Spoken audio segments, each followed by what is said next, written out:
Welcome, all you curious creatures of the night, to Truth Be Told Paranormal. Halloween is the season where the veil feels thin, when the wild creeps closer, and the everyday world remembers it once belonged to the forest. Tonight, we explore rewilding, not just environmental restoration, but the spiritual return of nature's forgotten guardians, wolves in the moonlight, rivers carving through concrete, jack-o'-lanterns glowing like ancient wardens of the harvest. Ghost stories born from the howl of something that isn't gone, just waiting.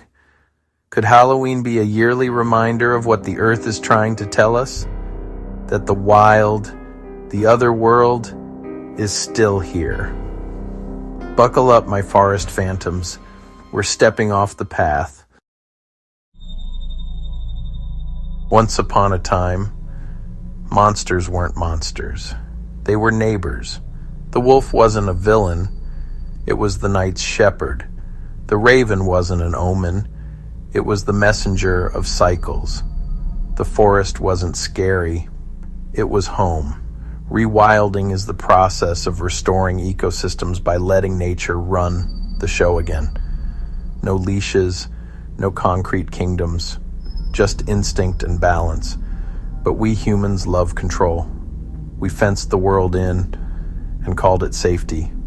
Halloween, Samhain, was once the feast of the wild, turning colder.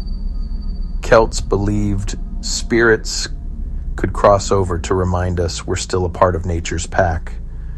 We carved faces into turnips. Yes, turnips, to scare away forces we didn't understand. Pumpkins came later and became our shining orange guardians. Rewilding isn't just environmental, it's psychological.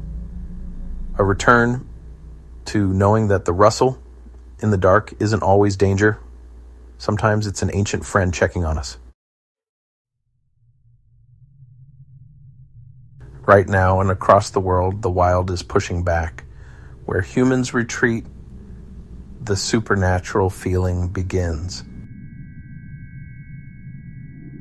When wolves were reintroduced, they didn't just hunt. They rewrote the landscape. Elk moved differently. Willows regrew. Rivers even changed shape.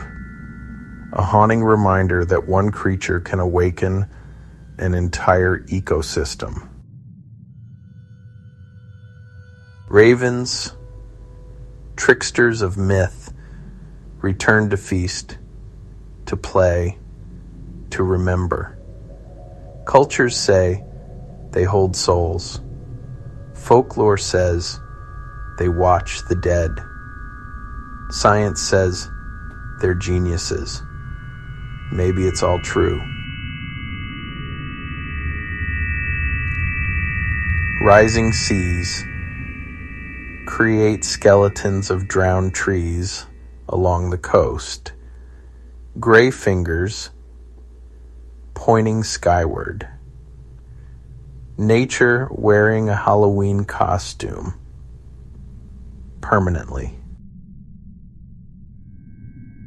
Cities installing dark sky zones, turning off lights so owls and bats can hunt again. We fear the dark, but it's medicine for the ecosystem.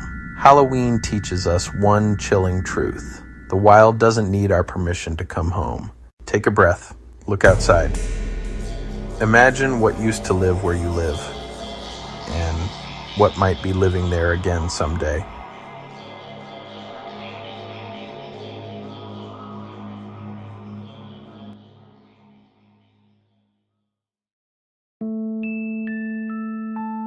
Why do forests terrify us in horror films?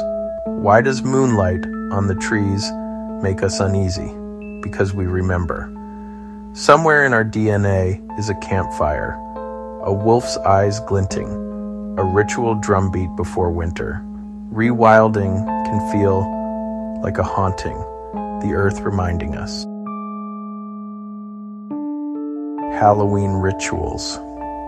Masks, costumes, eerie lanterns. They're not just for fun. They're survival tools from an age when the wilderness ruled. Even our monsters have roots in ecology. Werewolves, fear of apex predators, vampires, anxiety about disease and blood. Witches, women who foraged power from the land. Ghosts, ancestors warning us not to lose our way. Rewilding gives nature back its teeth.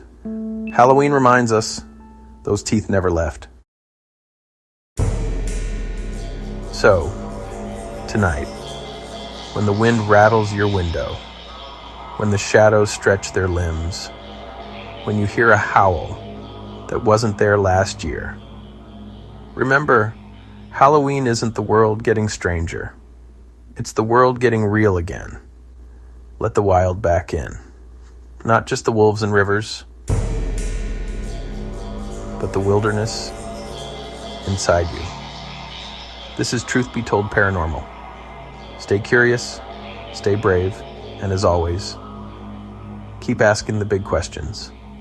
Happy Halloween, and welcome back to the wild.